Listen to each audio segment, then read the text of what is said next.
जय श्री कृष्ण। अपने कृष्ण चक्षु चैनल से जुड़े हुए सभी साधकों का मैं अमिता वशिष्ठ हार्दिक अभिनंदन करती हूँ।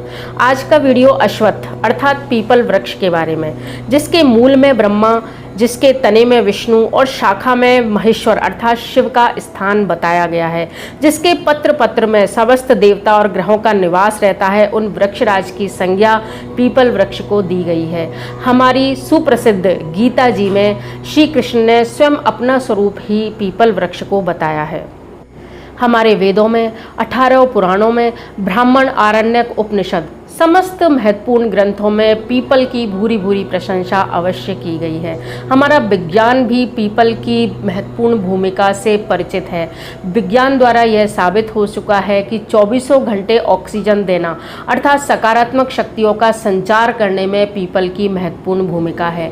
तो पीपल, जिसको सकारात्मक ऊर्जाओं का भंडार कहा जाता है, पीपल वृक्ष की छाया में बैठने वाले व्यक्ति के समस्त पाप नष्ट हो जाते हैं। शनिवार के दिन पीपल का दर्शन, स्पर्श करने से ही व्यक्ति के समस्त पाप नष्ट हो जाते हैं। ऐसे चमत्कारी पीपल से जुड़े हुए आज कुछ छोटे छोटे उपाय मैं आपके लिए लेकर इस वीडियो में उपस्थित हुई हूँ कि जब हमारे पास साक्षात रूप में प्रभु मौजूद हैं तो हम उनकी पूजा करके, उनकी प्रार्थना करके, उनके आगे अपनी मनोकामनाओं की प्रार्थना करके, मनोकामनाओं को पूरा करने की प्रार्थना करके अपनी समस्त इच्छाओं को पूरा कर सकते हैं, अपने पितरों को प्रसन्न कर सकते हैं, अपने देवी देवताओं को प्रसन्न कर सकते हैं, पर्यावरण और प्रकृति को प्रसन्न कर सकते हैं। तो किस प्रकार हम पीपल की पूजा से साक्षात ईश्वर को प्रसन्न कर लक्ष्मी प्राप्त, रोजगार की प्राप्ति, वंश वृद्धि, पुत्र की प्राप्ति हम कर सकते हैं। अपने सौभाग्य को अटल बनाने में किस प्रकार पीपल महत्वपूर्ण भूमिका निभाता है, ये मैं आज इस वीडियो में आपके लिए लेकर आई हूँ। कुछ छोटे छोटे ऐसे उपाय मैं आपको बताऊंगी जो आपकी मनोकामनाओं को तो पूरी करेंगे ही, साथ ही इस जीवन में समस्त भोग अर्थात आपकी समस्त राजसिक इच्छाओं को पूरी कर अंत में सात्विक स्वरूप मोक्ष की प्राप्ति करवाने में आपको महत्वपूर्ण भूमिका निभाए। आप अपने जीवन में यदि किसी भी समस्या से परेशान हैं, आपको संतान नहीं है, आपको पुत्र संतान की कामना है अथवा आपको पुत्री संतान की कामना है, आपके जीवन में विवाह विच्छेद जैसी कोई समस्या यदि आ गई है, शत्रु पक्ष से, पड़ोसी से अथवा अन्य किसी भी स्थिति से आप परेशान हैं, रोजगार की आपको समस्या है अथवा आप किसी बीमारी से परेशान हैं, तो आपको शनिवार के दिन पीपल के वृक्ष के नीचे जाकर माँ लक्ष्मी से प्रार्थना करनी है कि वह आपकी मनोकामनाओं को पूरी करें। और इस प्रकार कहते हुए आपको ओम नमो भगवते वासुदेवाय इस तरह का यह मंत्र का उच्चारण करते हुए आपको 11 पत्ते पीपल के वृक्ष से तोड़कर लाने हैं। पीपल के वृक्ष से उन्हें तोड़कर आपको वहीं अपनी एक चंदन की डिब्बी लेकर जानी है और पीपल की ही गिरी हुई लकड़ी से, पहले से ही कोई छोटा टुकड़ा वहाँ गिरा हुआ हो, उस लकड़ी से आपको अष्टगंध चंदन अथवा लाल चंदन से आपको 10 पत्तों पर राम राम राम इस तरह से लिखना है। जो 11वां पत्ता है उस पर आपको अपनी समस्या उस चंदन के ही माध्यम से लिखनी है।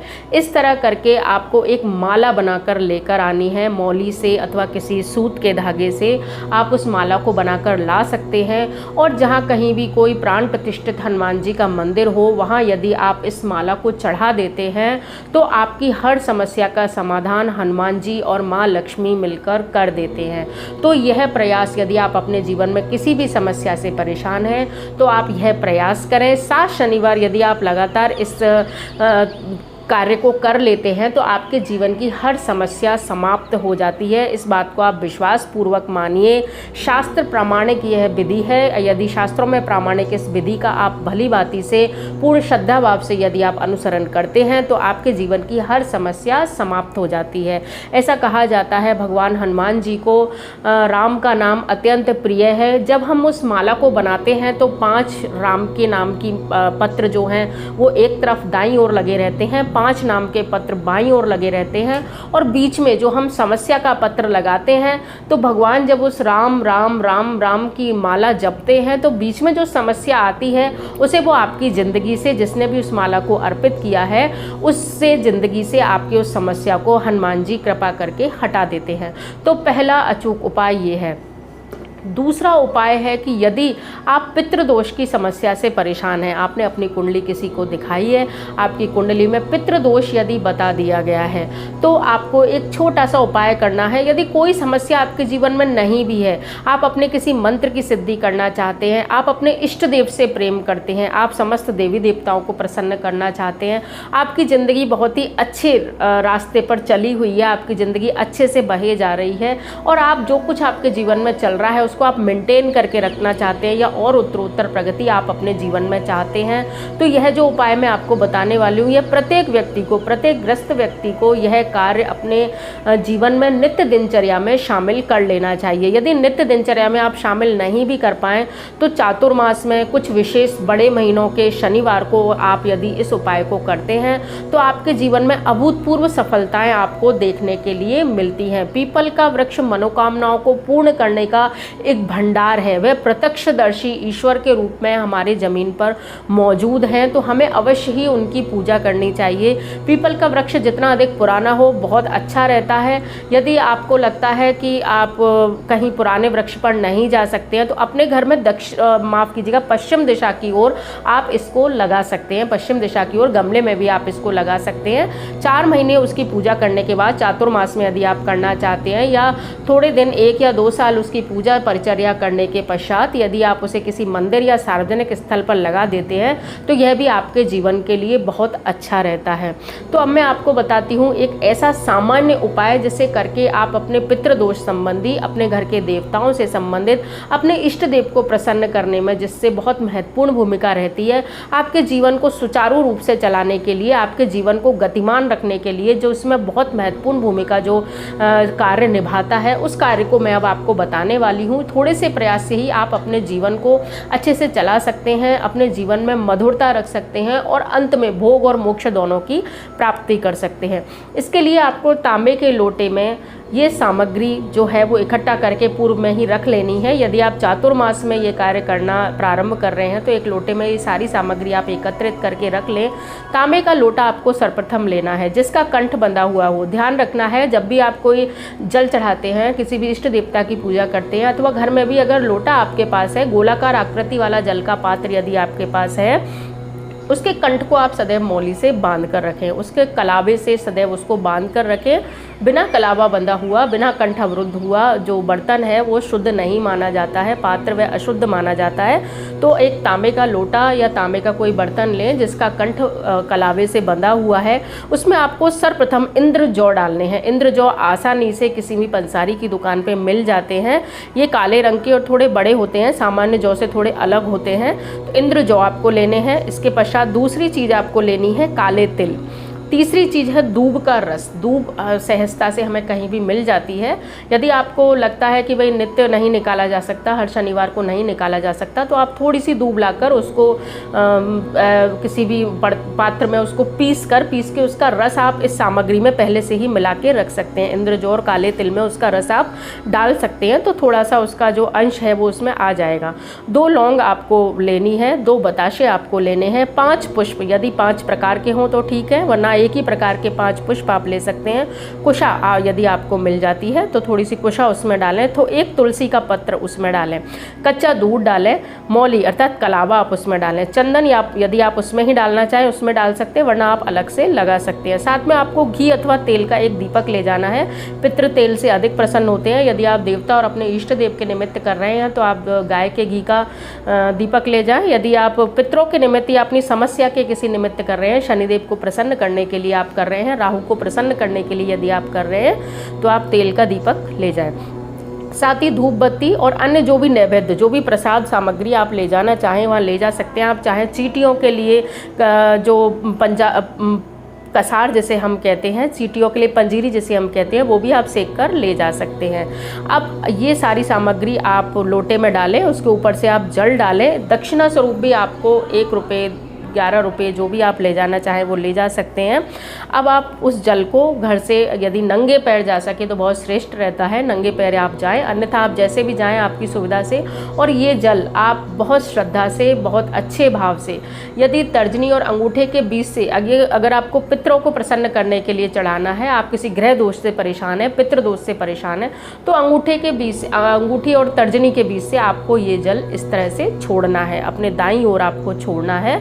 और यदि आप देवताओं के निमित्त इस जल को चढ़ाना चाहते हैं, अपने इष्ट देव के निमित्त इस जल को चढ़ाना चाहते हैं, या सामान्य तौर पर आप इस जल को चढ़ाना चाहते हैं, तो आप अपनी उंगलियों के अग्रभाग से, जिस तरह हम देवताओं की पूजा करते हैं, वहीं से आप उस जल को चढ़ा सकते हैं। जल चढ़ाते समय आप एक मंत्र ओम नमो भगवते वासुदेवाय बोल सकते हैं। यदि आप दरिद्रता से परेशान हैं तो ओम ह्रीम श्रीम महालक्ष्म्यै नमः का आप जाप कर सकते हैं।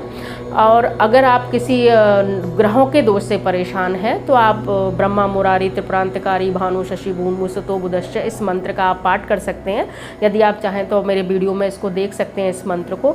यदि आप अन्य कोई भी मंत्र नहीं बोलना चाहें, आप अपने गुरु मंत्र का जाप कर सकते हैं, आप गायत्री मंत्र का जाप कर सकते हैं, आप अन्य किसी भी मंत्र का जाप करके इस जल को चढ़ाएं। आपके पितृ अत्यंत प्रसन्न होंगे, आपके पितृ तृप्त होंगे, आपके घर के जो भी देवी और देवता हैं, आपके कुल देवी देवता, वो भी आपसे अत्यंत प्रसन्न होंगे, आपके इष्ट देव भी इससे प्रसन्न होंगे। पीपल का वृक्ष समस्त मनोकामनाओं को पूर्ण करने का भंडार है, चाबी है। पीपल के वृक्ष में शनिवार के दिन माँ लक्ष्मी का निवास रहता है। यूं तो पीपल के वृक्ष के नीचे अलक्ष्मी का निवास बताया गया है, लेकिन शनिवार के दिन, सोमवार के दिन माँ लक्ष्मी का यहाँ निवास रहता है। विशेषकर शनिवार के दिन इसमें माँ लक्ष्मी और नारायण का निवास रहने के कारण समस्त मनोकामनाओं को उस दिन माँ लक्ष्मी आपके पूरा करती हैं। ध्यान रखने योग्य बात यह है कि आपको जल 12 बजे से पहले, वैसे तो ब्रह्म मुहूर्त में ही चढ़ाने का विधान है, सूर्य उदय होने से पूर्व में ही चढ़ाने का विधान है, लेकिन कहीं कहीं पुराणों में इसका जिक्र सूर्योदय के बाद 2 घड़ी तक का आता है कि सूर्य उदय होने के बाद 1.5 घंटे तक आपको जल चढ़ा लेना चाहिए। आजकल लोग 9 बजे तक, 10 बजे तक भी कहते हैं, और कहीं कहीं तो यह भी मिल जाता है पुस्तकों में कि 12 बजे से पूर्व आप इस जल को चढ़ा लें। यदि आप शनिदेव से संबंधित किसी पीड़ा से परेशान हैं तो आपको शाम के समय केवल दीपक जलाने का विधान, तेल का दीपक जलाने का विधान इसमें बताया गया है। शाम के समय जल नहीं चढ़ता है, लक्ष्मी का निवास इसमें हो जाता है। पीपल का पूजन यदि आप नित्य करना चाहते हैं तो रविवार को छोड़कर, रविवार के दिन आपको किसी भी स्थिति में पीपल के पेड़ का स्पर्श करना, पूजन करना, जल चढ़ाना बिल्कुल निषेध बताया गया है, क्योंकि उस दिन अलक्ष्मी, दरिद्रता जिसे हम कहते हैं, साथ ही उनके पति दुस्सह जिनको नाम दिया गया है, उनका निवास रविवार के दिन रहता है। उस दिन अपनी क्रीड़ाएं वो उस वृक्ष के नीचे करते हैं, इसलिए हमें किसी भी हाल में रविवार को पीपल का स्पर्श करना, पीपल पर जल चढ़ाना, यह हमें नहीं करना है। बाकी अन्य किसी भी दिन आप इस कार्य को कर सकते हैं। अब प्रश्न आता है कि पीपल का वृक्ष यदि हम लगाना चाहें, वंश वृद्धि के लिए बताया जाता है, अगर आप अपने वंश की वृद्धि कराना चाहते हैं, पितृ को प्रसन्न करना चाहते हैं, तो पीपल का वृक्ष लगाने के लिए कहा जाता है। पीपल का वृक्ष लगाने का सर्वश्रेष्ठ दिन सोमवार अथवा बुधवार है। सोमवार, बुधवार और शुक्रवार, इन किसी भी दिन में आप पीपल का वृक्ष लगा सकते हैं। गुरुवार भी मध्यम स्तर का माना जाता है, गुरुवार को भी आप लगा सकते हैं। शनिवार और रविवार को किसी भी हाल में हमें पीपल का वृक्ष कहीं भी नहीं लगाना चाहिए। शनिवार को इसलिए नहीं लगाना चाहिए क्योंकि उस दिन माँ लक्ष्मी और विष्णु भगवान का वास होता है, तो अपने घर के विष्णु लक्ष्मी को हम कहीं और स्थापित नहीं करना चाहते हैं, इसलिए हमें शनिवार को वह वृक्ष कहीं नहीं लगाना चाहिए। और रविवार के दिन हमें इसलिए नहीं लगाना चाहिए क्योंकि उस दिन तो स्पर्श का ही विधान नहीं है, माँ लक्ष्मी उसमें निवास, अलक्ष्मी माँ उसमें निवास करती हैं, तो उन्हें स्पर्श ही करने का विधान नहीं है, इसलिए शनिवार और रविवार को हमें ये वृक्ष कहीं भी नहीं लगाना चाहिए।